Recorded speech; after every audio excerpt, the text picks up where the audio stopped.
Bienvenue à vous pour un autre épisode de Millionnaires Autres. Comme vous le savez, mon objectif à travers cette émission est de vous présenter des jeunes gens dynamiques comme vous et moi qui veulent apporter des grandes choses à ce monde. Et aujourd'hui, notre invitée du jour, c'est une belle demoiselle, courageuse, battante et aussi entrepreneur à la fois. Elle vient de l'Université d'Abidjan et en troisième année de marketing. Son nom est délégué.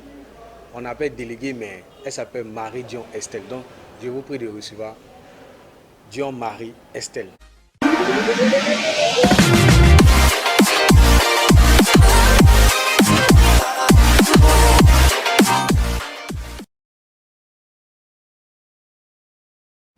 Merci d'avoir honoré l'invitation. Je suis ravi que tu aies honoré l'invitation. Je suis Million Autres. Comme tu le sais, nous sommes sur la plateforme de Million Autres pour partager nos expériences et aussi donner nos avis, notre avis plutôt.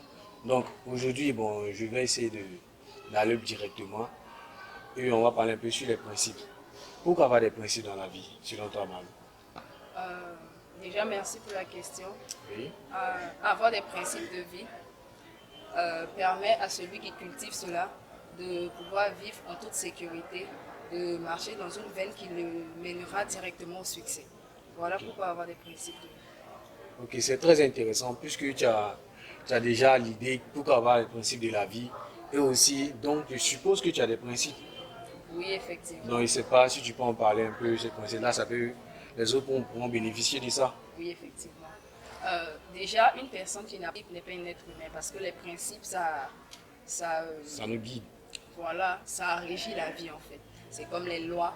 Les lois sont là pour régir la société et les principes sont là pour régir le traçage du chemin que nous avons fait. Les principes sont là pour nous aider à pouvoir marcher dans cette Ok. veine-là. Donc moi, j'ai mes principes à moi que je respecte, avec lesquels je marche afin de pouvoir réussir dans tout ce que je fais ainsi que dans mon business. Voilà. Ok. Donc, tu pourrais énumérer, tu es étudiante hein, et tu fais des affaires aussi. Donc, comment tu fais pour implanter ces principes dans ces différents domaines de ta vie? Merci. Euh, D'abord, je vais partir par le premier principe qui est Oui. le principe d'aimer tout ce que tu fais. Ok. Déjà, celui qui aime ce qu'il fait, il réussit toujours. Effectivement. Euh, Quand tu aimes ce que tu fais, qu'il soit... Parce que mine de rien, c'est petit qui devient grand et c'est grand qui devient petit. Donc du coup, quand tu aimes ce que tu fais, quelle que soit la taille, la qualité de la chose, tu l'améliores à ton rythme.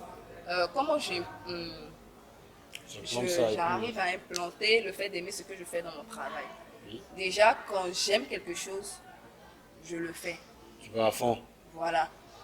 Le fait d'aimer mon activité permet aussi à mes clients de vouloir entreprendre.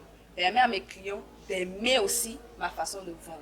Parce que vu que j'aime ce que je fais, je sais accueillir les clients, je sais parler aux clients, je sais poser les mots là où il faut les poser.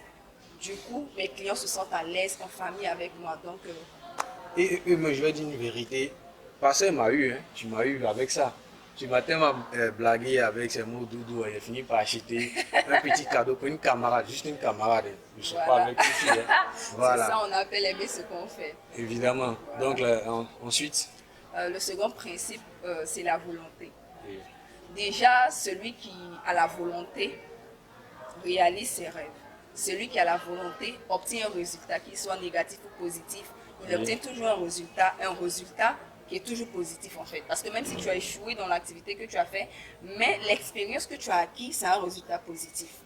Quand tu as la volonté, tu as la détermination, tu as la force en toi, tu as le travail, tu, j'ai une persévérance voilà, qui t'envoie à t'accaparer de tout ce que tu as envie d'avoir. Déjà, quand tu as la volonté en toi, tu ne souhaites pas avoir les choses. Ok.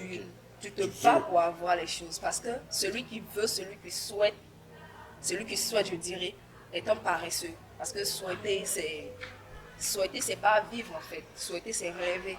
Et ça me fait Voilà, donc, rappeler l'un des invités du million que j'ai invité, et je crois que vous avez déjà vu la vidéo, dit, il a dit non que c'est en travaillant que je rêve. voilà, Lui il travaille, maintenant lui rêve. Il n'est pas de ceux qui dorment puis rêvent. Ah, je veux ça, je vais être riche, mais il ne passe jamais à l'acte. effectivement, le souhait, c'est rêver debout. Le souhait, c'est rêver en plein jour. Donc, ok, donc je sais qu'on ne va pas rester sur les deux. Non. Ça, ok. Donc c'est quoi? Troisième? Ensuite, il y a, il y a un troisième principe qui est le fait d'être perfectionniste. C'est-à-dire perfectionniste dans le bon sens. Il y a le Mathieu vu et il y a le perfectionniste. C'est très différent. Il y a certaines personnes qui font les choses pour qu'on dise waouh, c'est celui-là qui l'a fait. Non, moi je ne suis pas de ce genre de personne-là parce que ça devient du coup du Mathieu vu. Tu le fais parce que tu veux que les gens parlent de toi. Et il y a ce perfectionniste-là que quand tu accomplis un travail, quand tu le fais, il est tellement bien que la satisfaction se ressent dans ton être et dans ton travail. Du coup, que quelqu'un dise waouh, c'est bien fait, que quelqu'un dise waouh, c'est pas bien fait, tu es satisfait du travail que tu as fait et la satisfaction te fait avancer dans tout ce que tu fais. Donc, mon troisième principe, c'est le perfectionnisme positif qui m'envoie toujours à réussir ce que je fais. Mais voilà, ok. J'aimais vraiment tout ce que tu as dit. Et ça prouve que tu as quelque chose que tu veux dégager, tu as l'énergie en toi. Maintenant, j'aimerais savoir, tu sais, être dans l'entrepreneuriat, avec tes études, comment tu arrives? Parce que tu auras des amis. Il y a des amis qui vont se sentir influencés parce que, par exemple, tu vas dire que tu n'as pas le temps. Parce que c'est que pour ta voix aujourd'hui, c'était tellement difficile. Tu n'as pas le temps, il doit faire ça, il doit faire ça. Tu ne te sens pas que tu es en train de frustrer les autres? Déjà, merci, c'est une très belle question. Ça me plaît déjà parce que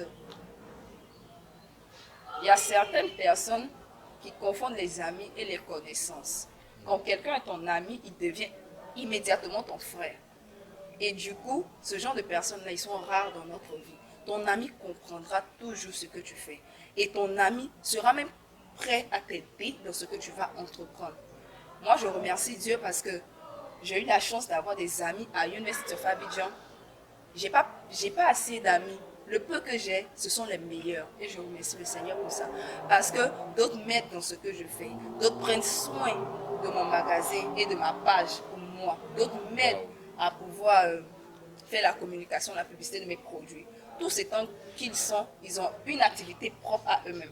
Ils sont tous des informaticiens. Ils sont tous des vendeurs. Ils sont parfaits pour moi, ils m'aident dans tout ce que je fais. Donc, avec eux, je ne me sens pas en train de frustrer les gens. Et déjà, les autres autour de moi, je ne les frustre pas. Je sais que je ne les frustre pas parce que je suis un exemple pour beaucoup de personnes ici, je le sais. Surtout à l'Université of Abidjan. Ailleurs, je suis un exemple pour beaucoup de personnes. Donc, le fait de leur dire, je n'ai pas le temps parce que je fais telle chose, ça les encourage à travailler aussi, qui dit aussi que je suis occupée par telle chose, je ne vais pas m'amuser, je ne fais pas telle chose. Je ne dis pas que je ne m'amuse pas, mais je m'amuse quand il faut. La preuve en est que vous me connaissez ici, je suis tout le temps en train de plaisanter, c'est ma manière à moi de m'amuser. Je m'amuse quand il faut et avec mes mêmes amis, je passe du bon temps chaque fois qu'il le faut. Mais quand il est l'heure de travailler, chacun de nous travaille pour avoir un résultat et pour que chacun ne manque de rien en fait. Voilà. C'est très intéressant. Par contre, moi, en fait, au niveau, je ne dirais pas que forcément tu dois frustrer quelqu'un. Et au moins savoir les résultats. Bien vrai que ce ne sont pas les résultats que toi tu attends, mais tout dépend. La vie, c'est. On ne fait qu'avancer un peu. Moi, il y a un ami actuellement, il est en France. C'est comme un frère pour moi. Et il y a deux amis. Il y a un qui est au Nigeria. Il y a un autre qui est en ensemble. Lui qui est ensemble, on vit dans le même quartier, mais on ne se voit presque pas, sauf le week-end. Parce qu'il sait qu'il a quelque chose à faire. Moi, je sais quelque chose à faire. Et souvent, on me demande, mais Nabil, ton ami qui est là en France, ça va vous appeler? Il dit, oui, on s'appelle. Mais on peut taper une semaine, on ne se cause pas. Parce qu'il sait qu'il bosse. Moi, je dois bosser, pas parce qu'il est en France, à chaque fois, c'est comment? Il a une vie. Oui. Moi, je dois avoir ma vie aussi. Et c'est qu'on s'est dit, on s'appelle lorsqu'on a des trucs à échanger. Ah, Nabil, tu peux faire ça pour moi? Ah, tu peux faire ça pour moi. C'est comme ça qu'on cause. C'est pas quand même, c'est pas ma copine, c'est pas enfant qu'on doit appeler à chaque fois que ton compte rendu, ou bien le fait, comme on appelle ça, le compte rendu de ce qui se passe au quartier. C'est comme si il fait du métier.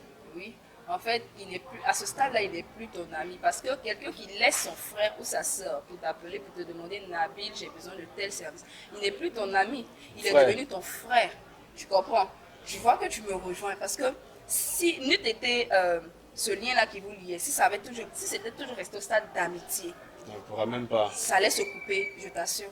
Oui. Parce qu'il y a plein d'amis aussi, pour ne pas dire des amis, des connaissances que j'ai eues.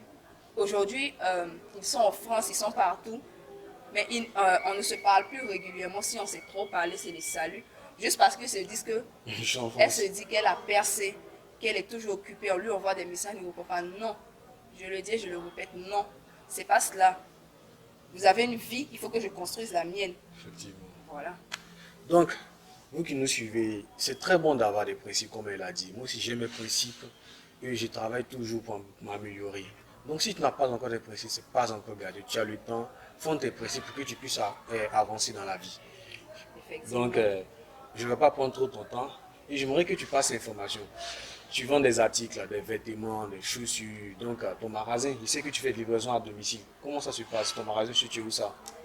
Déjà, il y a déjà le magasin qui est en ligne sur Facebook, sur WhatsApp et tout. Il y a déjà le magasin. Je crois que tu publieras le lien et le nom Effectivement, après. oui, oui. Voilà, il y a déjà ça.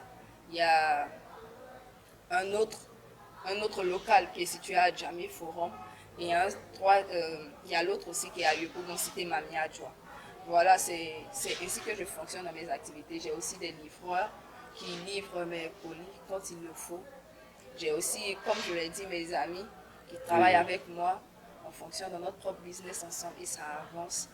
Comme ça, voilà. Ok, c'est très intéressant. Bon, on va clôturer cette émission. J'aimerais que tu donnes un conseil à des jeunes filles qui préfèrent vivre, comment on appelle ça, vivre dans la poche des jeunes hommes comme eux.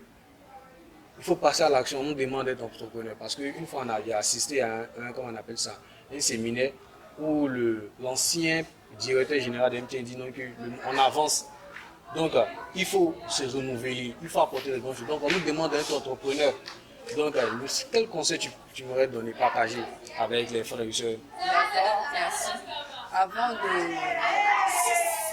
Avant de donner ce conseil, j'aimerais signifier quelque chose. Déjà, il y a certaines personnes qui ont tendance à dire que l'amour, le partage, la cohésion sociale et autres, c'est mon principe de vie. Non, ce n'est pas des principes. C'est des choses qu'il faut cultiver en soi-même. Ça doit être des habitudes. Le fait d'aimer quelqu'un, le fait de vouloir aider les gens, le fait d'être toujours souriant, le fait d'être accueillant, ça ne doit pas être un principe pour toi. D'être Le naturel. fait de mettre Dieu au devant surtout mettre Dieu au devant de tout ce que vous faites, ça permet de réussir. Ça ne doit pas être un principe pour vous, ça doit être naturel, ça doit être votre quotidien. Je voulais signifier ça. Et ensuite, revenir au point où vous dites qu'il y a certaines filles qui aiment vivre dans la poche des hommes. J'aimerais dire à ces filles-là, je ne les juge pas. Parce que si j'étais à leur place, je ne sais pas ce que j'aurais fait. Voilà, je ne vous juge pas. Mais j'aimerais que vous ayez un peu honte de cela parce que quand vous regardez aujourd'hui l'exemple de certaines femmes ivoiriennes telles que Jessica Bomba, Marie-Christine Beugri et plein d'autres filles, Ah, j'aime cette dame. quand vous les regardez, vous avez envie de travailler, vous avez envie d'avoir l'argent. Donc, vivre dans la poche d'un homme doit vous dégoûter. Je ne dis pas de ne pas avoir un homme, non, mais vivre dans la poche d'un homme doit vous dégoûter. Parce qu'une femme est une aide à son homme. Voilà. Et ensuite, pour terminer, le conseil que je peux donner à chacune de mes sœurs, comme moi, on a tendance à entendre, oh, les femmes doivent se battre, les femmes doivent faire ça, tu dois aller à l'école pour réussir. On ne débute pas un business avec des millions. Non. On peut partir de zéro pour atteindre quelque chose. Ou encore dire, on peut partir de rien pour faire son business. Moi, je n'ai pas commencé avec assez. J'ai commencé avec la vente de friperies. Et aujourd'hui, ça a payé. Donc, le conseil que je peux vous donner, c'est de développer ce que vous avez en vous. De pouvoir vous adapter à toute situation qui se présente à vous. Je prends l'exemple de, si on vous met dans un désert, on sait que dans le désert, il n'y a pas de fleurs. Mais si tu peux planter une fleur dans le désert, fais-le. Tu as un don que Dieu a mis en toi. Essaie d'utiliser ce don-là afin de faire des profits, afin d'entreprendre dans un business qui t'apportera beaucoup afin de réaliser tes rêves. Ok, je suis vraiment ravi que tu as dit tout ça. Donc, on ne va pas trop durer parce qu'on ne peut pas finir de parler. Donc, je vais clôturer en disant que voilà le conseil que moi je voudrais donner. Il y a 3 choses que moi je sais que ça, tout le monde a ça. Tout le monde a cette capacité-là. La première, on a la capacité d'imaginer. Et les imaginations que nous aurons, c'est Dieu qui nous montre ça. C'est Dieu qui nous donne ça. Donc, il faut croire à ces imaginations. Quand tu as ça, ça veut dire que c'est possible pour toi. Et de 2, il faut, comment on appelle ça, la persévérance. Un boom. Dans le début, c'est impossible. Il n'y a pas Crécheux de grand qui fait un boom. C'est petit à petit. Toutes ces grandes personnes qu'on voit, ces grandes personnalités, ils ont commencé peut-être 30 ans, 20 ans, 10 ans avant de devenir ce qu'ils sont aujourd'hui.